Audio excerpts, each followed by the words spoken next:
From the unexplained to the mundane, come join us on a journey to the fringe.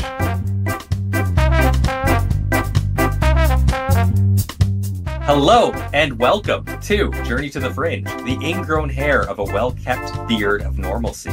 We are your hosts, some of whom may be dealing with facial hair issues, Taylor and Chelsea. And today, Chelsea has selected to not tell me what we will be talking about. So I just have to, at this point, just turn it over to her because I'm out of words. That is what I selected. Hard. Yeah, words are particularly hard for us sometimes. Or easy. I feel like I'm always keeping the topic back from you these days. But I want to see, in normal fashion, if you can guess this week's topic. Here's your hint. And everyone can play along with us as well. So long as you haven't read the title properly of this episode. Exactly. Maybe I won't give it away in the title. If you've just naturally flowed into this episode from another episode and haven't looked at your phone since. Yeah, don't look at it. And boy, are you, it's probably we have too a late. niche audience.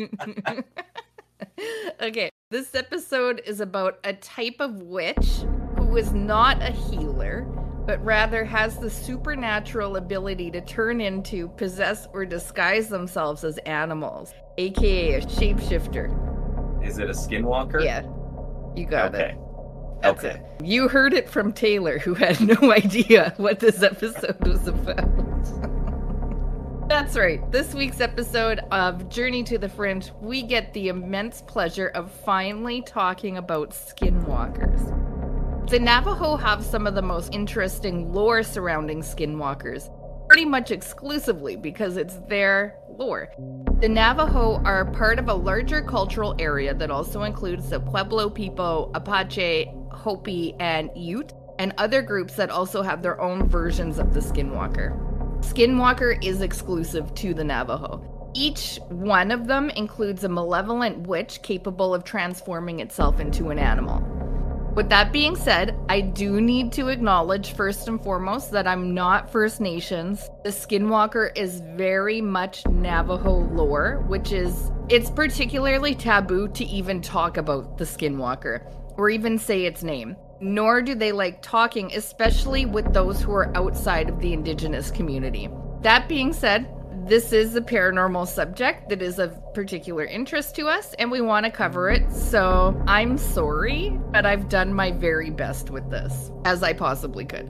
I also must disclose at this point that there are going to be some really good words for pronouncing in this episode. So let's move on, now that I have all that out of the way. Now, I do have a question, Chelsea. Is it just a really weird coincidence that Skinwalker sounds the way it does in English? And seems to, I'm assuming that's the native name for it, correct? No. And that's literally my next sentence. Okay. I'm not sure, actually, where Skinwalker comes from. That word. So maybe they just gave it a name in English? I don't know. That would be just speculation on my part. But they do have a word for it in Navajo.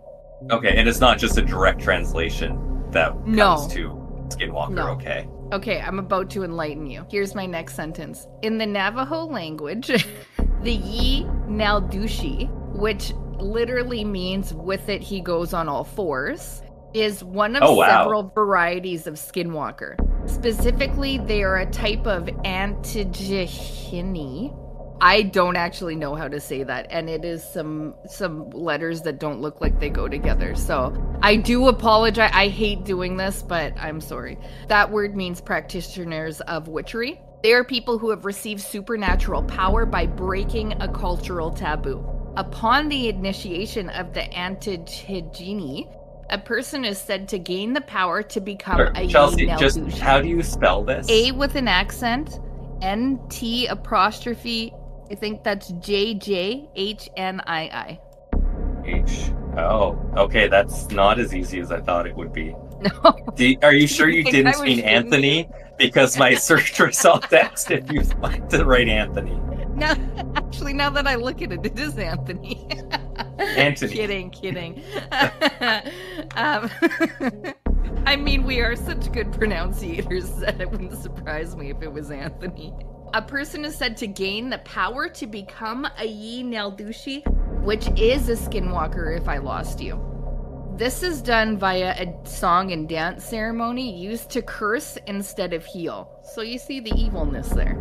Although both men and women can become a naaldlooshii, men are more commonly initiated, and it can, however, be both. It's generally thought that only childless women can become witches. Not every witch is a skinwalker, but every skinwalker is a witch. In some stories, people who have attained the highest rank are called pliziati, which means pure evil. This can be achieved by killing a close blood relative, incest, necrophilia, or other culturally taboo and evil acts. Upon completing one or more of these acts, this is said to destroy their humanity and allow them to become fully initiated into the way of witchery. Basically, it represents the antithesis of Navajo cultural values and is this person which has corrupted the natural order of things and is working for evil. That weirdly kind of aligns with what cults and gangs kind of do to separate people from their society, is basically the last steps are taking cultural taboos so that you're disowned by the group that you're from. So that's interesting. That makes sense, yeah. I guess it would, you see that in a lot of tales. I think we've addressed it in the past as well. For things that are outside of cultural norms, they make up different creatures and stuff like that to warn against it as well. This is a little bit different, but you do see that a lot. Well, yeah, we just kind of came off of that with the boogeyman / the deals with the devils, because they're both talking about more so just general warnings that they want to convey to the younger generations. Yeah, so the legend of the Skinwalker is not well understood outside of the Navajo culture, like I kind of already addressed, both due to reluctance to discuss the subject with outsiders, as well as what Cherokee Nation academic Adrian Keeney says is a lack of the necessary cultural context the stories are embedded within. Well, it's a good thing every person that I've ever heard talk about it is not Navajo. Yeah, I had a really, really, really hard time finding any Navajo people talking. I was able to find one, which refined my notes, but I feel like I probably don't even come close to touching what this is. But I still wanted to cover it so that we can still have a little bit more of an understanding of this, because I didn't even know any of this about it. Traditional Navajo are reluctant to reveal Skinwalker lore to non-Navajos or to discuss it at all among those who they do not trust. Because of that, there is a definite lack of actual Skinwalker encounter stories, confusion about what a Skinwalker actually is, and just general lack of information on Skinwalkers that isn't whitewashed. Keeney, founder of the website Native Appropriations, has written in response to non-Navajos incorporating the legends into their writing. This one specifically the impact when J.K. Rowling did so. She wrote something about skinwalkers. That when this is done, quote, we as Native people are now opened up to a barrage of questions about these beliefs and traditions, but these are not things that need or should be discussed by outsiders at all. I'm sorry if that seems unfair, but that's how our cultures survive. So that brings a little bit more understanding to it, and I'm saying this on a podcast where I'm talking about it. It's not lost on me, but I otherwise didn't know this. So I think that also talks a little bit about just the history behind it and stuff like that as well, that I don't think a lot of people know. Well, yeah, the people that are talking about this are generally in the conspiracy world.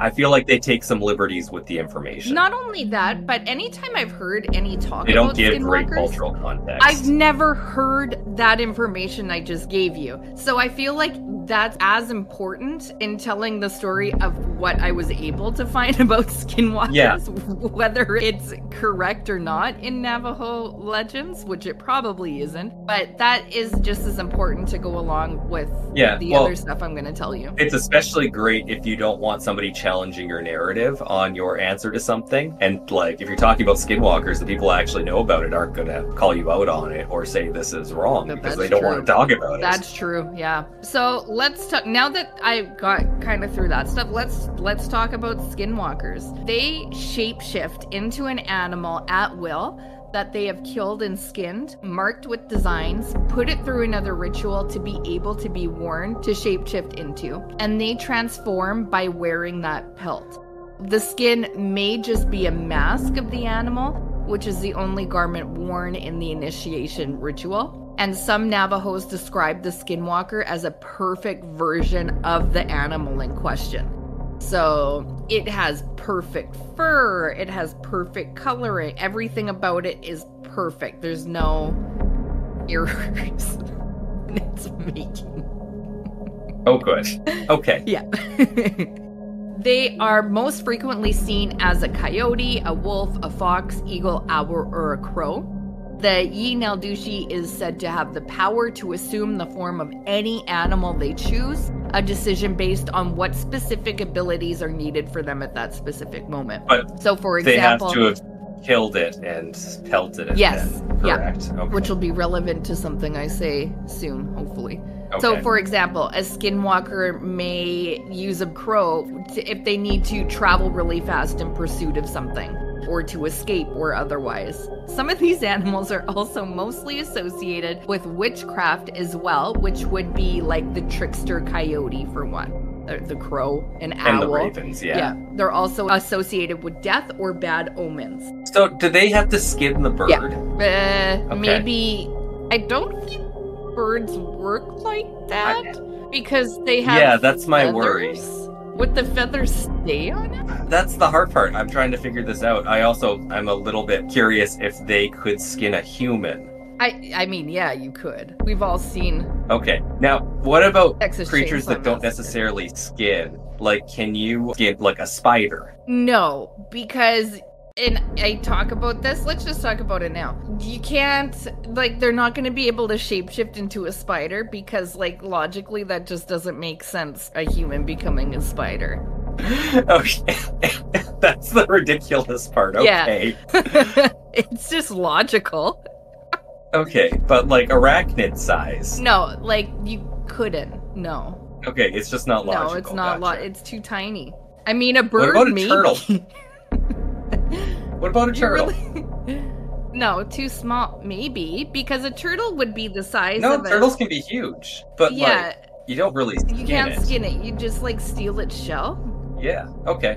Yeah. So blah blah blah. Bad omens. And just sorry, a little bit more along this line of reasoning I'd like to discuss. They're just located here, right? So there hasn't been like a rise in the last 50 years or so of travel for the purpose of gaining like exotic powers for skinwalkers. No. All your like going to Africa and getting some lion skin. So all your questions, I promise you, are gonna be answered. Okay. Just be patient and sink ships, or however that saying goes. I'll save my ship sinking for the end. I think that's how that works. These are also animals that are seen in the Navajo Nation. So they're not going to really shapeshift into like a zebra or something, or a mouse. It's not an appropriate size, just doesn't make sense. So skinwalkers are specific to Navajo territory. And how I heard talk about it, the Skinwalker and Navajos gain power from the Navajo surroundings. The hills, the mountains, the landscape. And the animals with them, where I've heard it talked about, it's not impossible that they could travel and spend time in the landscape somewhere else and be able to gain power from a different location once they're familiar with the territory. But it's highly unlikely that they're going to gain the same type of power that the skinwalkers do in their traditional territory. So when we talk about this, you're not likely to see skinwalkers anywhere else other than the Navajo territory. If you're seeing something else similar to this, you're seeing something else. Some Navajo also believe that skinwalkers have the ability to steal the face of a person. They're commonly believed to be the color white while in animal form. This is how many distinguish a skinwalker in animal form from a regular animal. The Navajo believe that if you ever lock eyes with a skinwalker, they can absorb themselves into your body. Locking eyes aside, it is said that the skinwalker can possess a living animal or people and walk around in their bodies. Alternatively, some Navajos believe that if you make eye contact with a skinwalker, your body will freeze up with fear and the skinwalker will use that fear to gain power and energy. That's something that you see with a lot of paranormal things, that they thrive on fear, which is definitely a huge component to the skinwalker. To say Skinwalker out loud will attract them to you as if you've been marked. To say their name aloud is to invite them to yourself. So basically, I'm feeling a little nervous. However, I feel... But that only applies in Navajo territory. I feel like I'm far enough away from Arizona and New Mexico that they didn't hear me just say that. Unless they're in some animal form that can hear me from there. Some say that skinwalkers can have the power to read humans' thoughts. They also possess the ability to make any human or animal noise they choose, regardless of their current form. A skinwalker may use the voice of a relative or the cry of an infant to lure victims out of the safety of their homes, since a skinwalker cannot enter an inhabited home without invitation, similar to vampires. A skinwalker can be heard calling your name in the same kind of fashion, where you hear your mom call you from outside. It will call your name from the trees, from outside your house, just to get you outside of safety. A skinwalker will also use a dog whistle or bone whistle to stop dogs from barking, so they can sneak up close to your home and use powders and perform ceremonies to put your dogs and protectors to sleep. It is also said that if you're driving at night through a Navajo reservation, they will run along your car and knock on your window. If you look at them or acknowledge them, they will curse and or kill you. And they gain power from killing, obviously, because it's evil. Wait, and or kill and you? Or. So they might curse you and then kill you? I mean, it seems like a waste. Well, that's just me. Yeah, it seems like a waste to kill you at that point, but... I mean, maybe they're cursing your soul, and then you take that with you after you're dead, which is way more worse. Yeah. Let's sit with that for a moment. Skinwalkers use spells and charms to instill fear and control their victims. Fear is the best weapon they have. Skinwalkers use natural-based elements as weapons. They're grave robbers. They dig up bodies and use the bones as knives, darts, whistles. They grind up bones to make a powder which they would use to paralyze you and blow the powder into your face to curse and kill you. They'll use decaying flesh as a poison to inflict sickness. Skinwalkers have been known to find traces of their victim's hair, wrap it around a potsherd, and place it into a tarantula hole. I'm not sure what that does, but they do that. It sounds bad. It does sound really bad. A skinwalker can use anything of personal belonging and use it in ceremonial rituals against the person they are doing evil against. Even live rattlesnakes are known to be used as charms by the skinwalker. And kind of like I was saying earlier, they're super fast. So there's reports of people driving 100 plus kilometers an hour in the middle of the night, and skinwalkers have been spotted running with the vehicle. Not to be confused with the skinwalker, some medicine men are said to be in tune with the flow of nature, so that they would often take the form of a sacred totem animal. Totem animals are kind, gentle animals that have grown on humans so much that they acquire a sacredness and are honored with dances, music, and artwork. Medicine men practice healing, blessings, and the removal of curses, whereas a skinwalker seeks to harm humans, lay curses, and practice evil whenever possible. So, huge difference between the two. Distinct difference between medicine men and community healers. They're positive. Witches are seen as evil, performing harmful ceremonies and manipulative magic in a perversion of the good works medicine people traditionally perform. In order to practice their good works, traditional healers may learn about both good and evil magic in order to protect against evil. But people who choose to become witches are seen as corrupt. Well, sightings, you ask? Of course. I was able to find a few. However, in putting this together, I did notice a few things in my long search. This took me a while. Number one, Indigenous people will usually not comment on this. Number two, I found a lot of encounters that were not skinwalkers, according to what I just told you, and were probably more leaning towards a crawler. Crawlers being, we talked about it on one of the Halloween episodes, crawlers being mimics who are lanky and all fours and up on hind legs, super creepy kind of things. Yeah, emaciated white people. Yeah.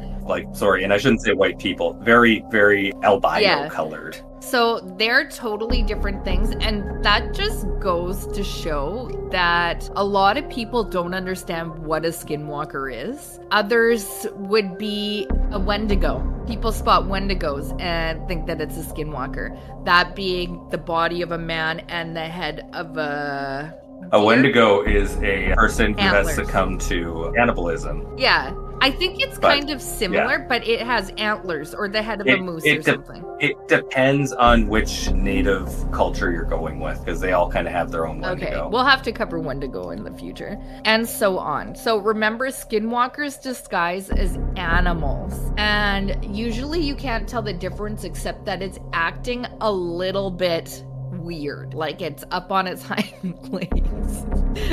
That's more than a little bit weird. I mean, depending on the creature. True. I mean, the coyote, I'd be a little creeped out if it was just like walking around on two legs. Yeah. It could be. But bears do that. They look creepy, true. But they do and they look like they're humans in costumes. So they're butt flat. Yeah. Or it's, a coyote that is staring at you in this super creepy way. They're acting outside of a way that's normal for the animal. It's almost like it doesn't know how to be that animal, but it's that animal. Skinwalkers and similar inhabit the area of the Navajo and other tribes within that tribe. So New Mexico, Utah, Arizona. This is their legend and is specifically an evil witch of that tribe. So while sightings elsewhere can fit, like I said, it's more likely to be another creature than a skinwalker. You're not really gonna have a skinwalker encounter outside of that area. The skinwalker is very misunderstood, I find, after reading all this. And before this, I misunderstood it as well. It might be sad about that. Maybe that's its problem. Yes, the misunderstood creature. So first sighting is from Navajo_Joe on Reddit 11 years ago. So this is legit. You really should have just gone with Navajo. Yeah. Someone commented that. Oh, good. I think it was taken. Was it me 11 years ago? We'll never know. Let's listen to the encounter. Quote, this is Navajo Joe talking now. I was a kid when this happened. My uncle and I were finishing up chopping and gathering firewood for my grandmother because it was getting dark. Driving back on a dirt road at about 30 miles per hour, give or take 5 miles per hour. And that could literally be any amount of kilometers per hour because I have no idea what that means in my language. I had this awful sense of being watched. Before I could turn to look out my window, passenger side window, my uncle quickly shouted, "Don't." I completely froze. My heart felt like it was beating out of my chest, then completely stopped when I heard tap tap on my window. My uncle sped up and was loudly praying in my native language. I didn't know what was going on, and I thought it was over until our truck suddenly dipped from the bed, which is the back of the truck. My uncle then started saying, "Look at me and don't turn away," over and over. Then I heard it again. Tap, tap, but from the window behind me. It was getting harder for me to breathe and I wanted to cry. A minute or two passed and the truck dipped again. My uncle looked around and sighed. It was quiet besides the truck and the road. He looked at me and said, "We will ask your father to do a prayer in the morning so that the evil will forget our faces." That's the Navajo to English equivalent translation. I remember curling up on the seat and just staring at the radio watching the time, listening to my uncle sing an old prayer till we got to my grandmother's house. That's the end of that one. Okay. This one, I'm not sure where it came from, but I'll read it. Grandpa owned a large herd of sheep, which during the summer grazed in the mountains in central Utah. In the 1960s, his sheep herder was a small Mexican man. We'll call him Juan. Juan stayed in a very small trailer in a meadow while tending the sheep. One evening, Grandpa drives his truck up the mountain to deliver some food and supplies to Juan. As he nears Juan's camp, he starts seeing dead sheep all over the ground. Many of the sheep were thrashed into pieces as he arrives at Juan's trailer. He finds the door shut. He has to kick open the door to get inside as Juan has locked it. Inside, Juan is curled up into a ball, mumbling incoherently and likely in shock. Grandpa picks up Juan, throws him into the truck, and takes off down the mountain to get Juan to a doctor.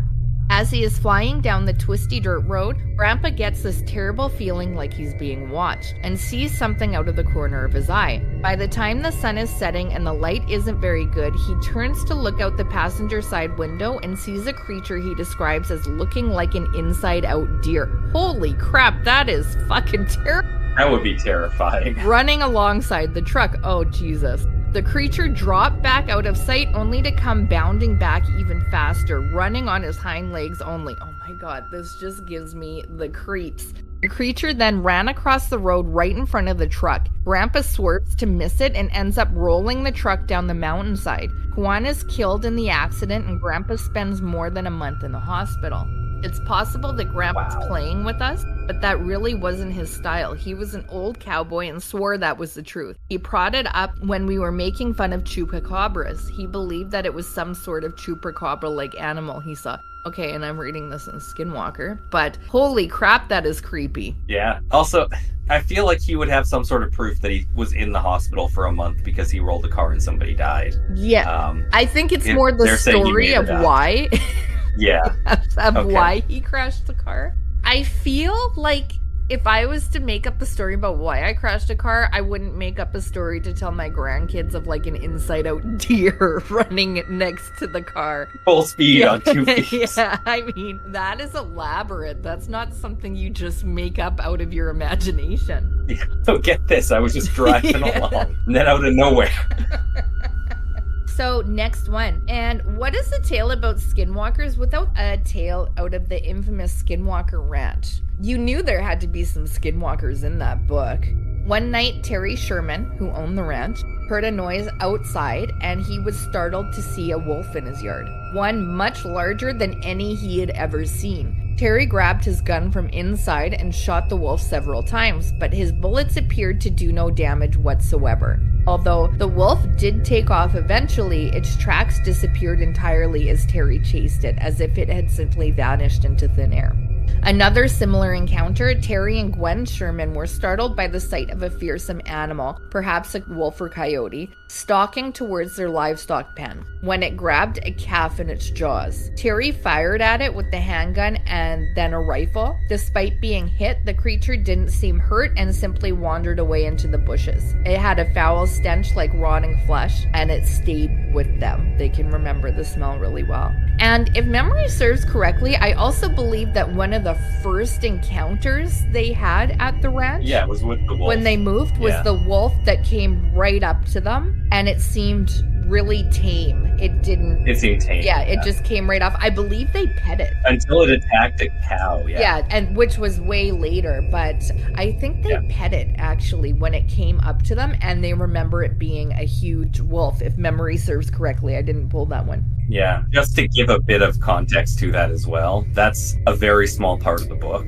The entire Skinwalker Ranch is mostly not Skinwalker related. Yes, thank you for pointing It's got a glimmer person, it's got UFOs, it's got Bigfoot, it's got everything. Floating RVs. Yeah. It's got like portals. That's funny you said that at the same time. Another story from the book relays an account from a New Mexico Highway Patrol officer. And he states that while patrolling the highways of New Mexico, he saw a skinwalker on 2 separate occasions. In his first encounter, a creature wearing a white mask appeared next to his window, seemingly attaching itself to the car door. But then he realized it was simply running beside the vehicle, keeping pace at highway speed. Could you imagine having that sighting and being like, oh, look at that guy with a mask. Oh shit, I'm driving at like 100 kilometers an hour. What the fuck?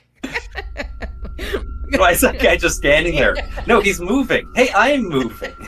I'm driving. I'm driving. I should pay attention. The way that's it's a good thing the cops aren't pulling me over. Okay. I just picture him with like an iPhone in his hand, like scrolling.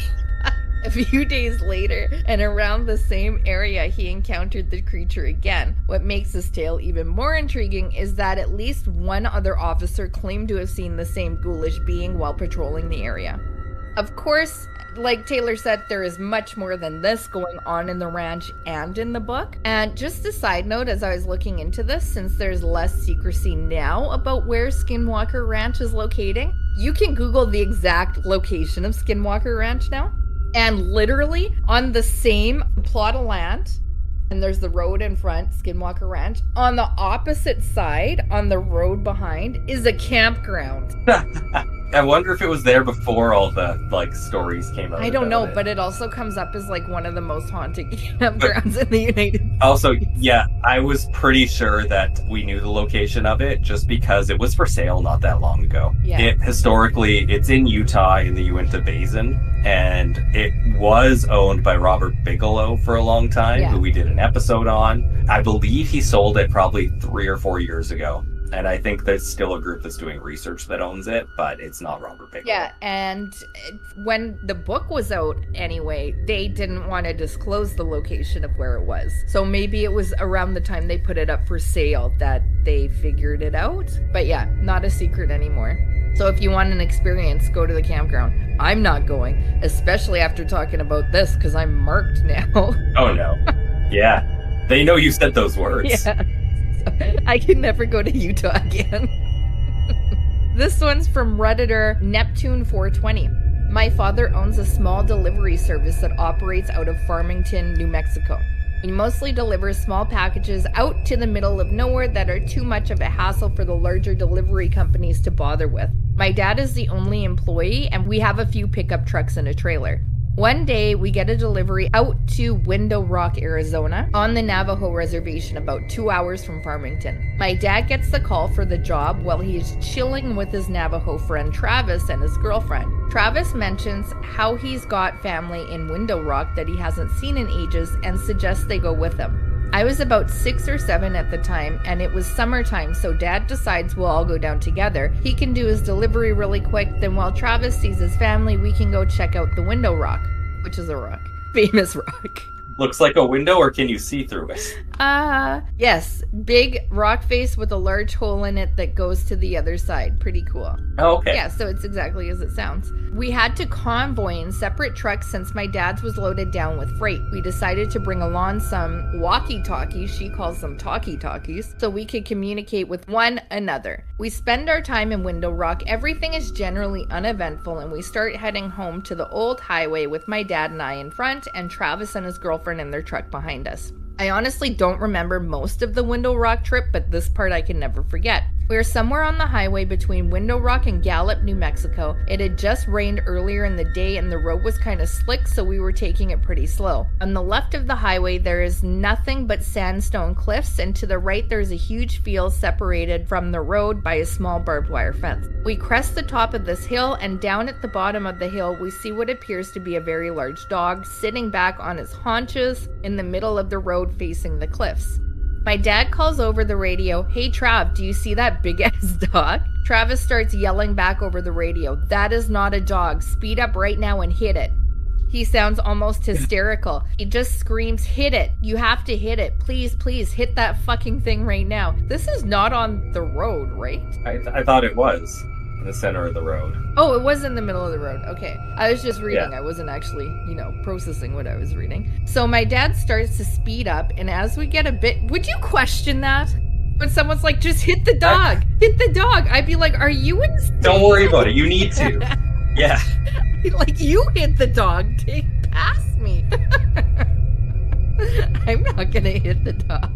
Okay, so my dad starts to speed up, and so he's just taking his word for it that he needs to hit the dog. So he speeds up, and as they get a bit closer, I can begin to see it a little more clearly. It's covered in this brown, wiry, matted hair that appears to have dried blood all over it. It's still facing the cliffs, but the moment our headlights hit it, it turns and looks at us, and it had a face. Oh my god. I don't know how else to describe it. I'm assuming it's human face. Because everything does have a face. Well, not everything, but yeah. But most living things have faces. I don't know how else to describe it other than a mix between a bear's and a human's face. There we go. We got answers. We just had to be patient. It looks twisted and distorted and almost in pain. As we get closer to this thing, we start to realize it's actually fucking huge. Well, they said big-ass dog. I assume that means huge. Though it was still sitting on its haunches, it is about shoulder height with the hood of the truck. We get literally inches from hitting it when it lets out a scream that sounds like someone screaming as their lungs were filling up with water, and it leaps backwards towards the field, landing just on our side of the barbed wire fence. Then with another leap, it was gone from sight. Travis comes over the radio again. Holy shit, keep driving. We have to get out of here. We have to go faster. He kept repeating that last part. We have to get out of here. We have to go faster. Pretty soon we are speeding like crazy, and just as we start to come near the outskirts of Gallup, we get pulled over. Travis pulls his truck over with us. Naturally, this makes a cop, a Navajo man himself, very on edge and immediately asks why Travis felt the need to pull over as well. Travis says, "We just saw a skinwalker a few miles back and it's been following us." The officer immediately turns white, stammers something about verbal warnings, gets in his car and takes off. We do the same. We didn't see anything else that night, but when we got home, Travis refused to let us leave without taking some kind of Navajo totem thing that was supposed to keep it away. That's another thing. I didn't put it in here, but that's another thing that once it kind of sees you, it's got a mind for faces, right? Where it's kind of like, you know, those people who they'll remember meeting you, they don't know your name. Yeah. They've just got, yeah. There's those people. Spend forever. Those people are skinwalkers. Searching for your face. This one is from, I love Reddit names, Redditor Iron_Jesus. Anybody that has been on the Navajo reservation has either probably heard of some creepy things or it has experienced pretty creepy things, namely skinwalkers. I have only seen one. Here's my story. I come from a small town in northern Arizona that's sandwiched between the Paiute Reservation to the north and the U.S.'s largest Navajo reservation to the south. My high school being so small, a 1A high school that has on average 80 students enrolled every year, always had to travel south about 5 to 10 hours one way to play another high school in any sport. I mean, why would they do that? That's a lot of travel. This means that we traveled a lot on the Navajo res, and we usually stayed at hotels when we would head out to play and come home in the morning, but this trip was a little bit different. I remember the basketball coach saying that the school didn't have enough money to put up the teams in a hotel that trip, so we were going to be on the road for a total of about 12 hours. I was the only male senior to play basketball that season. Why is he traveling then? Like, he's the only basketball player. And he's traveling to play other teams. We had just got done playing our game and headed home on our bus. This doesn't even make sense. Big Blue, which is their bus. We were headed out and it wasn't long, about 2 hours of driving before we had entered the res. By this time, everyone was asleep, with it being about 2 in the morning. When we had crossed the res's border, I noticed the bus driver had sped up and was now going about 85 miles per hour. I thought this was a little weird because he never exceeded the speed limit, at least not in my high school career. For some reason, I couldn't fall asleep like the rest of my teammates, and I just sat at the back of the bus staring out across the desolate desert landscape that was lit up by a full moon. That's never good. As I looked out, I could see a figure running towards the bus at an angle of pursuit and keeping up with the bus at 85 miles per hour. As the figure got closer, I saw that it was a humanoid form. As a matter of fact, it looked exactly like a human, only the face was painted half black and half white with glowing eyes. Glowing eyes like a rabbit's eyes reflecting light from a spotlight. I immediately thought, holy crap, it's a skinwalker. The skinwalker ran up to the edge of the road and just kept up pace with the bus, hurdling sagebrush and rocks while staring at me. After I made eye contact with the thing, I could not look away. It was as if something was holding my head and eyes in place. The skinwalker just smiled at me, this inhumane smile that went ear to ear, showing crooked yellow pointed teeth. I felt like I was going to throw up and I was panicking through the whole ordeal. The skinwalker started to crumple down onto all fours, still keeping up with the bus. I could see his bones crack and reform. Hair started appearing all over the skinwalker's body, and in about 3 seconds was now a coyote, and it ran off back into the desert out of view. As soon as it was gone, I ran to the onboard bathroom and puked a mixture of food and blood. That's a nice detail. I didn't want to tell anyone for fear they would think I was crazy. I confided in my Navajo friend. She told me that I needed to see the chief, who also happened to be a friend of mine, and get a blessing. I saw him the next school day in the parking lot. He just came up to me and mumbled something in Navajo and waving a feather scepter-like thing. Turned around, got in his truck, and drove away. To this day, I haven't seen another skinwalker. I feel like he got scammed. It might be due to the fact I moved away from the town in the res, and if I do have to go around, I go way around. Comment? I want to make sure that I understand the story. So it's the middle of the night. and this guy comes running up 85 miles an hour, looks in the window, smiles, turns into a coyote and runs away. Okay, like just booking it, and then looks at that guy and smiles. No, you got it. And he was the basketball team, so I assume he was the only one on the bus. After I'm assuming was a huge loss to another basketball team. I basically just skim these stories to make sure they fit, because I also like to be involved in hearing it for the first time. Yeah, it's not fair that the reader doesn't get that experience with the rest of us. I agree with that sometimes. Okay? I make sure that it fits, and this one fit, basically, as far as skimming goes. I'm really worried that the chief isn't taking his role seriously, though. Like, it seems like that kid got scammed. Oh, yeah. Like, school parking lot feather and left. I've never heard of a feather scepter. I can only imagine what that is like. Okay, this one's from Redditor Endulos. I was told this story once. My dad isn't a bullshitter or a liar, so I know this story is true. I'm gonna assume it's his dad's story, and he's not just telling us that his dad is not a bullshitter. Here his story continues. It was the very early 80s, and my sister, who lived in Toronto, came down to visit our parents for a weekend. She was staying at a friend's house who loaned her car so she could come out. After her visit, she left a little after 9 p.m. She got maybe 7 to 8 miles away when the car broke down. Thankfully, she broke down in front of a friend of the family's house. They let her in to call Dad, and Dad came to get her. The family said she could leave the car in the driveway for the night, and my sister decided to just stay at my parents' for the night. It was now a little after 10 p.m. and pitch black in late November. While my sister and Dad are driving back to the house, and they pass through a heavily wooded area. Out of nowhere, they hear an incredibly fucking loud, inhumane scream that was heard over the engine, them talking, and the radio. Dad slammed on the brakes and they both started freaking out when suddenly a 6-foot-tall coyote walking on 2 legs with a black and white striped tail appeared on the side of the road and proceeded to walk in front of the car. As soon as it passed, that same scream played again, only this time 10 times louder. Dad slammed on the accelerator and they got the fuck out of there. It was never seen again. That's the end of the story. And to end with, I particularly liked a comment of a Redditor on one of the sightings that didn't make it to my list, mostly because I don't believe it fit as a Skinwalker. Ruther Dare commented, quote, "Best advice from an Indigenous person. Don't yell at them next time." Obviously, this person was yelling something at this creature that it spotted. "Stay quiet, stay still, and if you hear your name, no you didn't. If you hear someone calling for help, no you didn't. Oh, and don't whistle at night."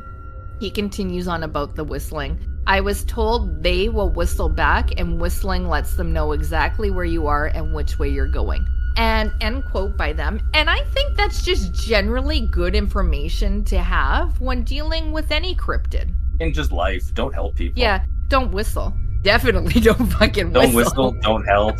Somebody says your name, they didn't. No, just keep walking. This is good life advice. Yeah, great life advice. So that's it. That's the Skinwalker, the naaldlooshii. Any comments? I'm just curious, Chelsea, if they were to open a zoo in Navajo territory, yes, could the Skinwalker take those animals?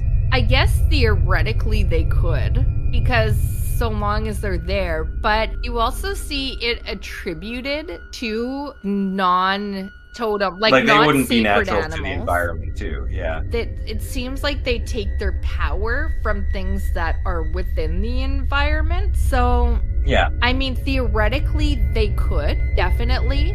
In one that I did listen to, he was Navajo. His name is Shansian Shadow Productions on YouTube. He talked about Skinwalkers. He's Navajo. He said theoretically they could shapeshift into something else. Like I said earlier, if they, say, went and were able to acclimatize to a different landscape and gain power from that particular landscape. So I'm thinking, yes, technically they could. Okay. Would they want to? I don't know. Yeah, they seem too traditional. Yeah. Okay, and my second question, which is a little more realistic, but likely has equally vague an answer. So, like, borders are arbitrary. We've put them there. Yeah. just for reasons that aren't cultural in nature for the people who particularly inhabited the region before we got there. Yeah. So are there stories south of the border into Mexico? Because that would also, I believe the Navajo would go into Mexico. I don't believe they do. Okay. But they would culturally be close to whatever would be below them, too. Because like we said, like the Apache and whatnot, and the Hopi have similar stories. Yeah. But I understand it also be very hard to know much about it. That's the Chihuahua regions right below New Mexico. Yeah. So. I mean, every indigenous, as far as I understand, is going to have their own sort of creature. I believe the Wendigo is more of a Canadian. Yes, because it has to do more with starvation and winter. Yes. Like, that's the big thing about the Wendigo. I don't know where the line draws, because obviously those indigenous don't have the same legend of the Skinwalker. So obviously there is some sort of separation. And the Navajo likewise don't have the Wendigo type creature. They have this, though it's not like an equivalent. I wouldn't call it an equivalent. It does extend a little bit more. So the Pueblo people, Apache, Hopi, and Ute, I don't know enough about where their lands. Well, yeah, but it seems to go all from Utah, at least. Yeah. All the way down to New Mexico and Arizona. Yeah. I don't think it just stopped at that border, is what I'm trying to get at. So I would be curious to see kind of what their interpretation is on the Mexican side. I don't know. And like I said, it's like the Wendigo. So I'm sure there are other types of legends that go along. Every culture has their own kind of things that go along with legends, right? So where that border lies, no idea. I'm assuming it wouldn't be a land border. It would be more of a cultural border. Yeah, you wouldn't find the line on the map. Yeah. I think is what you mean. Well, we could maybe, but as far as we could, where they're willing to venture. Yeah. And even so, they can leave from there. But it does draw power from the land, so you would think there might be some sort of physical border as well. Yeah. Yeah. That wasn't just much. An interesting thing to think about, I think. No, I didn't there's expect no an answer. Don't worry. It was philosophical in nature, for it was inside our hearts. Yes. Yeah. And with our hearts speaking like that, I think that's a good place to end it. Chelsea, that was a fun episode. Okay, good. Is there anything you wanted to end with? No. Okay. Well, I have been Taylor, here with Chelsea. We are Journey to the Fringe. Thank you all for listening, and we'll see you next week. Bye. Thank you for listening to Journey to the Fringe. If you have liked what you have listened to, please like, share, subscribe, or follow, depending on what venue you are listening to us through. Also, please, if possible, leave a 5-star review, as that really helps us in the algorithms. Should you wish to interact with us, please check us out on your social media of choice. I bet you we are there. And if you really want to communicate with us and give us ideas for new episodes, or tell us that we're wrong and terrible, either way, please send us an email at journeytothefringe@gmail.com. For now, I'll see you in the next episode.